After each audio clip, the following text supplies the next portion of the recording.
नमस्कार मित्रांनो, कल्पना करा तुम्ही अशा देशात राहत आहात जिथे उन्हाळा सहसा आल्हाददायक असतो, पण अचानक तापमान 45 सेल्सिअस पर्यंत पोहोचतं. रस्ते ओस पडतात, जंगलाला आग लागते आणि सरकार लोकांना घराबाहेर पडू नका असा इशारा देतं. ही कथा आहे युरोपमधील भीषण उष्णतेच्या लाटेची. ही फक्त गरमीची बातमी नाही, ही अशी घटना आहे जी संपूर्ण जगासाठी एक गंभीर इशारा ठरू शकते. युरोपमध्ये स्पेन, फ्रान्स, इटली, ग्रीस आणि पोर्तुगालसारख्या अनेक देशांमध्ये तापमान विक्रमी पातळीवर पोहोचलं. अनेक शहरांमध्ये दुपारच्या वेळी रस्ते जवळजवळ निकामे दिसू लागले. लोकांनी घराबाहेर पडणं टाळलं. पर्यटकांनी प्रसिद्ध पर्यटनस्थळावरील भेटी रद्द केल्या. काही भागांमध्ये शाळा आणि सार्वजनिक कार्यक्रमाही परिणाम झाला. रुग्णांमध्ये उष्माघाताच्या रुग्णांची संख्या वाढू लागली. आपण अनेकदा उष्णतेची लाट हा शब्द ऐकतो, पण त्याचा अर्थ काय? जेव्हा एखाद्या भागात सलग अनेक दिवस तापमान नेहमीपेक्षा खूप जास्त असते तेव्हा त्याला हीट वेव्ह म्हणतात. सामान्य उन्हाळ्यापेक्षा ही परिस्थिती अतिशय धोकादायक असते. विशेषतः वृद्ध, लहान मुलं आणि आजारी व्यक्तींसाठी ही जीवघेणी ठरू शकते. यामागची अनेक कारणं आहेत. पहिलं कारण म्हणजे हीट डोम.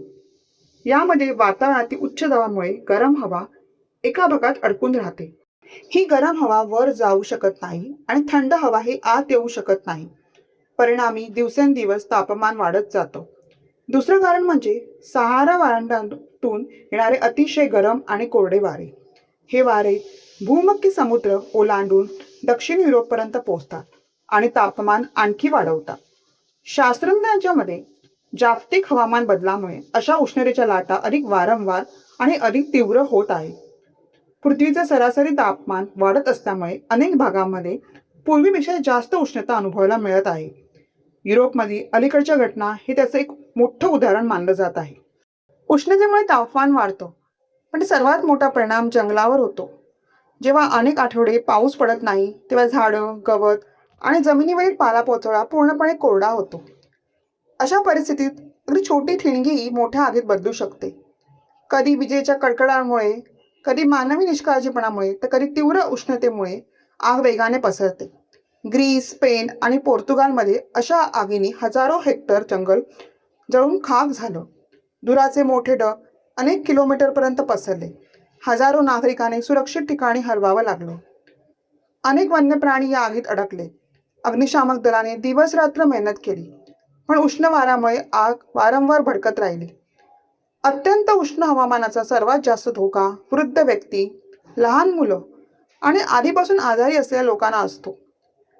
शरीराचं तापमान वाढल्यावर डोकेदुखी, चक्कर येणं, थकवा, निर्जलीकरण आणि उष्माघात होऊ शकतो. म्हणून अनेक देशांनी रेड हीट अलर्ट जारी केला. लोकांना वारंवार पाणी पिण्याचा, हलके कपडे घालण्याचा आणि दुपारच्या उन्हात बाहेर न पडण्याचा सल्ला देण्यात आला. अनेक शहरांमध्ये सार्वजनिक ठिकाणी थंड पाण्याची व्यवस्था करण्यात आली. उष्णतेमुळे शेतीचं मोठं नुकसान होतं. जमीन कोरडी पडते, पिकांना पुरेसं पाणी मिळत नाही, नद्यांमधील पाण्याची पातळी कमी होते. त्याचा परिणाम शेती, वीज निर्मिती आणि उद्योगावरही होतो. पर्यटन उद्योगाला मोठा फटका बसतो. अनेक पर्यटन प्रवास पुढे ढकलतात किंवा रद्द करतात. म्हणून उष्णतेची लाट ही फक्त हवामानाची समस्या नसून अर्थव्यवस्थेलाही प्रभावित करणारी घटना ठरते. शास्त्रज्ञांचं म्हणणं आहे की हवामान बदलाचा परिणाम जगभर जाणवत आहे. भारतातही गेल्या काही वर्षात अनेक तीव्र भागांमध्ये तीव्र उष्णतेच्या लाटा अनुभवायला मिळाल्या आहेत. म्हणून झाडे लागणे, पाण्याची बचत करणे आणि पर्यावरणाचं संरक्षण करणं अधिक महत्त्वाचं बनलं आहे. ही फक्त सरकारची जबाबदारी नाही, तर आपल्या प्रत्येकाची जबाबदारी आहे. युरोपमधली ही भीषण उष्णतेची लाट आपल्याला एक महत्त्वाचा संदेश देते. हवामान बदल हा भविष्यातील प्रश्न नाही, तो आज आपल्यासमोर उभा आहे. जर आपण आज पर्यावरणाची काळजी घेतली नाही तर अशा घटना भविष्यात अधिक तीव्र होऊ शकतात. तुम्हाला हा व्हिडिओ माहितीपूर्ण वाटला असेल तर व्हिडिओला लाईक करा. तुमचं मत कमेंटमध्ये नक्की सांगा आणि अशाच माहितीपूर्ण मराठी डॉक्युमेंटरीसाठी आपल्या चॅनलला सबस्क्राईब करायला विसरू नका.